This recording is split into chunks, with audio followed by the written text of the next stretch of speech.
जी ये सोचने लगे कि इस पुराण को तो मैंने लिख लिया है, इस पुराण को तो मैंने लिख लिया है, परंतु ये पुराण मैं पढ़ाऊं किसे, इसका अध्ययन किसे कराऊं। कहीं ऐसा ना हो कि मैं जिसको भी इस पुराण का अध्ययन कराऊं वो इसका दुरुपयोग कर दे। और आजकल ऐसा हो भी रहा है। आजकल इन पुराणों को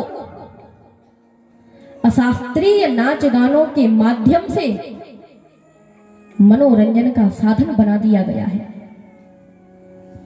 ये पुराणों की मर्यादा का उल्लंघन है।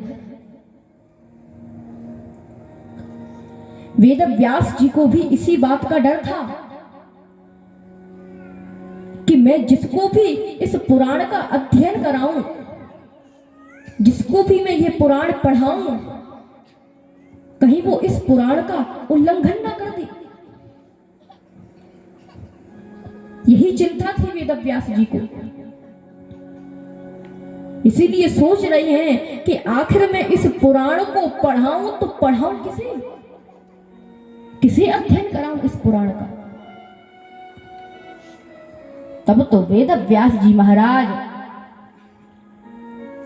कैलाश पर्वत पर आती हैं और मेरे विश्वनाथ बाबा की, भोलेनाथ की तपस्या करने लगे। 100 वर्षों बाद जब भगवान भोलेनाथ प्रकट हुए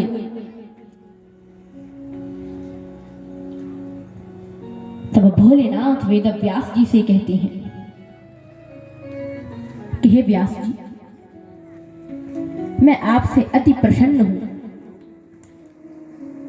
आपकी जो इच्छा है आप वो वरदान मुझसे मांग लीजिए। तब वेद व्यास जी कहते हैं कि हे प्रभु,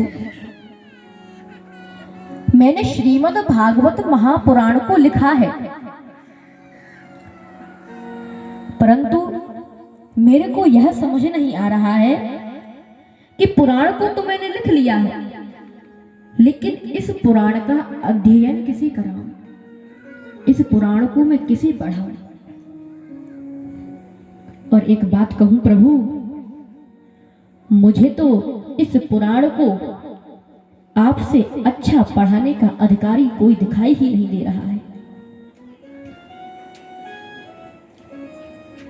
इसीलिए हे प्रभु, मैं आपसे बस यही मांग रहा हूं कि आप मुझे अपने जैसा एक वैरागी पुत्र दे दीजिए, जिसको मैं इस भागवत का अध्ययन करा सकूं, इस भागवत को पढ़ा सकूं, और वो ही इस भागवत का प्रचार पूरे भारत में कर सके, पूरे भारत में संस्कृति और संस्कारों का प्रचार करके भक्तों का उद्धार कर सके।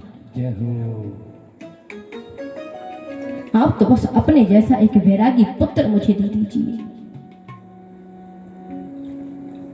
तब तो भोलेनाथ सोचने लगे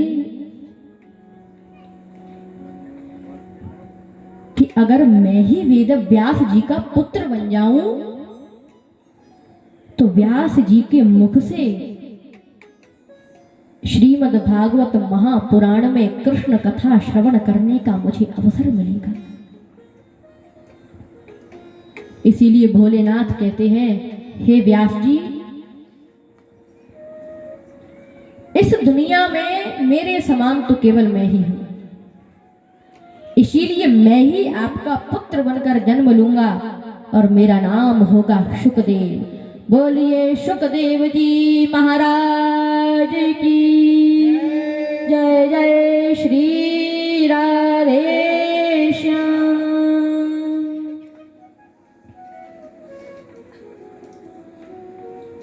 तो भगवान भोलेनाथ भी शुकदेव बनकर के प्रकट हुए हैं।